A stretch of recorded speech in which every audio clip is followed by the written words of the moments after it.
တင်ဒီနေ့ရောဘယ်နှကြိမ်လောက်တက်ပင်းချလိုက်မိပြီလဲဘယ်နှကြိမ်လောက်မနှက်ဖြတ်မှလောက်တော့မယ်ဆိုပြီးကိုညာခဲ့မိပြီလဲမှန်ထဲမှာမြင်နေရတဲ့လူကမင်းတကယ်ဖြစ်ချင်ခဲ့တဲ့လူစစ်ဟုတ်ရလားဟုတ်ကဲ့ပါလူအများစုဟာလူဘဝကိုဖြတ်တန်းနေကြတာမဟုတ်ဘူးချိန်ဒီကုံဆုံးတော့အောင်ပဲစောင့်နေကြတာပါနေ့ရက်တိုင်းဟာပုံစံလူအိမ်မက်ဆိုးတွေလိုပဲမနှက်နိုးမယ်ဖုံးပွတ်မယ်လုံသွားမယ်အိမ်ပြန်လာမယ်ပြီးရင်ငါဘဝဒီလောက်ပဲလားလို့ညီးသွားကြမယ်တကယ်တော့မင်းညီးသွားနေတဲ့အချိန်တိုင်းမှာမင်းရဲ့ချိန်တွေမင်းရဲ့အိမ်မက်တွေမင်းရဲ့တန်ဖိုးတွေကတဖြည်းဖြည်းတည်ဆုံးနေတော့တာပဲဟုတ်ပါတယ်အဆင်ပြေပါတယ်ငါမှခွင့်ရမရှိလို့ငါမှငွေချင်းမရှိလို့အဝန်းကျင်ကမကောင်းလို့ဆိုပြီးမင်းစင်ကြေတွေပြလို့ရပါတယ်စင်ကြေပြရတာရမ်းလွယ်တာပါပဲလေဒါပေမဲ့အဲ့စင်ကြေတွေကမင်းကိုဘယ်နေရာအထိပို့ပေးခဲ့လဲဘာတွေပြောင်းလဲစေခဲ့ပြီလဲကြာရှုံးရမှာမကြောက်ပါနဲ့ငယ်ကြောက်ရမှာဒီနေ့ရောက်နေတဲ့နေရာကနေနောက်ထပ်9နှစ်ကြာတဖွားမှမရွေပဲဒီတိုင်းရှိနေမှာကိုပဲကြောက်ပါလောကကြီးမှာမင်းကိုဘယ်ရာမှလကားပေးမှာမဟုတ်ဘူးမင်းထိုင်ငုံနေလို့လည်းရမှာမဟုတ်ဘူးဘယ်သူမှမင်းကိုလာခဲ့မှာမဟုတ်ဘူးမင်းဘဝရဲ့ဇညွှန်းရေးစရာမင်းကိုယ်တိုင်ပဲဆက်လိုက်ကလေးထိုင်ပေါ်မှာထိုင်ပြီးကိုယ့်ဘဝကိုတခြားလူတွေစိတ်ကြိုက်ချဲလဲခွင့်ပေးထားမှာလားချက်ချင်းထားလိုက်ပါမင်းရဲ့အားနည်းချက်တွေကိုအားသာချက်ဖြစ်ပြောင်းလဲပြလိုက်ပါခွင့်ရမရှိဘူးလားကိုယ်တိုင်ဖန်တီးလိုက်ပါ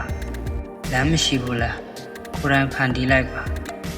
အောင်မြင်တဲ့လူတွေနဲ့မင်းရဲ့ကြားမှာခုရဲတော့ခြားနာချက်ကသူကပြင်မနေချိန်မှာတော့အလုပ်ကိုဆက်လုပ်ခဲ့ကြတာပါပဲစိတ်ပါမှလှုပ်တာမျိုးမဟုတ်ဘူးစိတ်မပါလဲလှုပ်တဲ့လှုပ်ထိုက်တာကိုပြီးအောင်လှုပ်တတ်တဲ့ discipline စီကံရှိလို့ပါပဲမှတ်ထားပါမင်းရဲ့ခန္ဓာကိုယ်နဲ့မင်းရဲ့အုံနောက်ကမင်းရဲ့မိန်ပေးတာကိုနာခံမဲ့အရာတွေသူတို့ကမင်းကိုပြန်ပြီးမိန်ပေးခွင့်မရှိစေရဘူးပြီးရင်မင်းကိုလာပြီးပိတ်ဆို့တဲ့အခါမင်းတန်ငါပိုးတန်ပါတယ်လို့ပြန်အော်ဟစ်လိုက်ပါဒီဗီဒီယိုကြည့်ပြီး9မိနစ်လောက်စိတ်တက်ကြွနေုံနဲ့ဘာမှဖြစ်လာမှာမဟုတ်ပါဘူးဗီဒီယိုဆုံးသွားရင်မင်းပါဆက်လုပ်မလဲအဲ့ဒါပဲမင်းရဲ့နာခတ်ကိုဆုံးဖြတ်မှာပါဒီနေ့ကစပြီးမင်းရဲ့ပန်းနိုင်ကိုရှင်းရှင်းလင်းလင်းချရေးပါမင်းကိုချိန်ဖြုံးစေတဲ့ယာမန်များကိုခဏဖယ်ရှားထားလိုက်ပါပြီးရင်အသေးဆုံးအလုပ်ကနေစပြီးခုချက်ချင်းလုပ်ပါမင်းနေတိုင်း100%လုံးပဲတိုးတက်အောင်လုပ်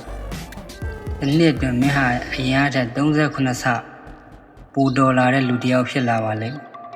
အပြောင်းလဲဆိုတာညရင်းနဲ့ဖြစ်လာတာမဟုတ်ဘူးနေတိုင်းပေးဆက်ရတဲ့တွေးတွေချွေးတွေကဖြစ်လာတာပါအခုချိန်ဟာစပြီးအတိတ်ကရှုံးနေမှုတွေကိုမေ့ပြလိုက်ပါတင်ဘယ်လိုလဲဆိုတာကိုလောကကြီးကိုပြသရမယ်ချိန်ရောက်ပါပြီမင်းမှာမိတော့တစ်ခုရှိတယ်အဲ့ဒီမိတော့ကိုချိန်ဖြုံးခြင်းနေစင်ကြေတွေနဲ့မငြင်းတက်လိုက်ပါနဲ့နာကျင်မှုကိုရှုံးပေးဖို့ကြောင်းပြချက်အဖြစ်အသုံးမချပါနဲ့အဲ့ဒီနာကျင်မှုကိုပန်းနိုင်စီရောက်မဲ့လောင်စာဖြစ်ပဲပြောင်းလဲလိုက်ပါမင်းလဲကြခဲ့ရင်ပြန်ထပါထက်လဲကြရင်ထက်ထားပါမင်းခြေလမ်းတွေကိုမရမချင်းဘယ်ရာမှမင်းကိုနိုင်ယူလို့မရပါဘူးကိုယုံကြည်ပါအလုံးလုံးပါပြီးတော့မင်းရဲ့နေရက်တွေကိုပြန်ပြီးသိမ့်ပိုက်လိုက်ပါမင်းဒါကိုလုံးနိုင်ပါတယ်